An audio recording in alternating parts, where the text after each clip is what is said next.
सोलापूरसाठी निरीक्षक म्हणून केली, त्याबद्दल त्यांचे मनापासून आभार मानतो। त्यासोबत आपल्या सोलापुरात काल 50 गँगचे शिलेदार आदरणीय फडणवीसजी या ठिकाणी आले होते आणि त्या बहिणीसाठी 6 कोटी प्रत्येक मतदारसंघात DPDC मधून घेण्यात आले आहेत। ती अतिशय गंभीर बाब आहे।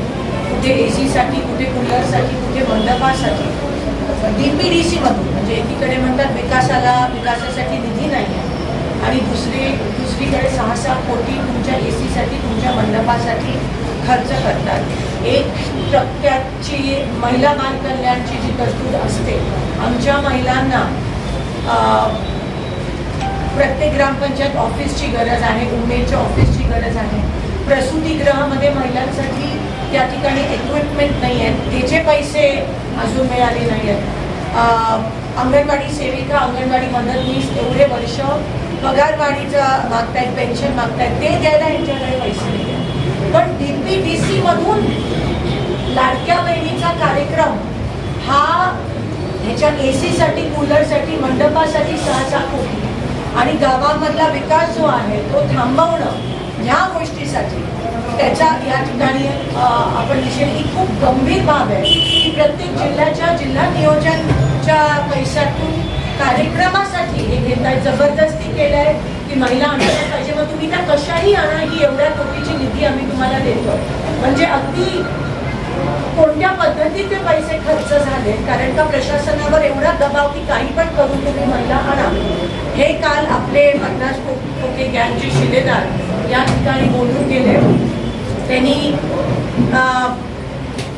महाराष्ट्रातल्या ज्या खासदार आहेत लाडक्या बहिणी, त्यांच्यावर टीका केली। एकीकडे म्हणतात लाडक्या बहिणी माझ्यावर टीका केली की सोन्याचा चमचा घेऊन आले, पण त्यांना मी सांगू इच्छिते की ज्यांच्यावर तुम्ही आरोप करता तीच तुमची लाडकी बहीण, ही गरिबांसाठी, बीडी कामगारांसाठी, शेतकऱ्यांच्या हमीभावासाठी, यंत्रमाग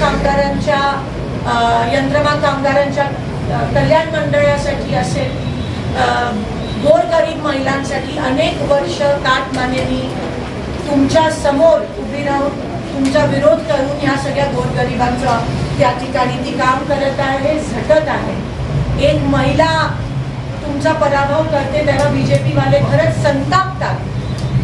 तिथे लाडक्या बहिणीचा काही मान सन्मान आदर ठेवत नाही, असं आपल्याला कालच्या त्यांच्या भाषणातून दिसून आलं।